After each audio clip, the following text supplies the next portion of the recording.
ধরেন যে লোকটা মাজারে যায়, যার মাজারে বিশ্বাস করে, আপনি তাকে সেটা করতে দেন, এটা তার ইচ্ছা, আপনি তাকে বাধা দিতে পারেন না। মাজার মাজারের মতো চলবে, মসজিদ মসজিদের মতো চলবে, সবগুলা যেটা যার মতো এটা করে চলবে, ঠিক আছে।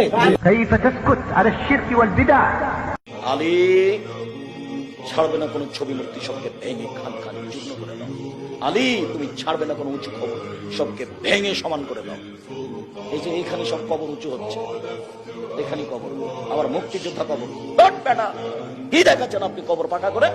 অসম্ভব। মোহাম্মদ সাল্লাল্লাহু আলাইহি ওয়াসাল্লাম বলেছেন হাদিস, কে এমন মায়ের বেটা আছে যে মায়ের বেটা দলিল নিয়ে আমার মুখের উপরে কথা বলতে পারে? ক্ষমতা দিয়ে কথা বলে একেবারেই সহজ। আমি আব্দুর রাজ্জাক বিন ইউসুফ বলছি, মোহাম্মদ সাল্লাল্লাহু আলাইহি ওয়াসাল্লাম বলেছেন উঁচু কবর ভেঙে দিতে হবে। এবার বলছি, দেখি কোন মায়ের বেটা এই কথা 19-20 করতে পারে? এমন কোন মায়ের বেটা পৃথিবীতে জন্ম নিয়েছে? তার সাথে আমি মুখামুখি হতে প্রস্তুত রয়েছি।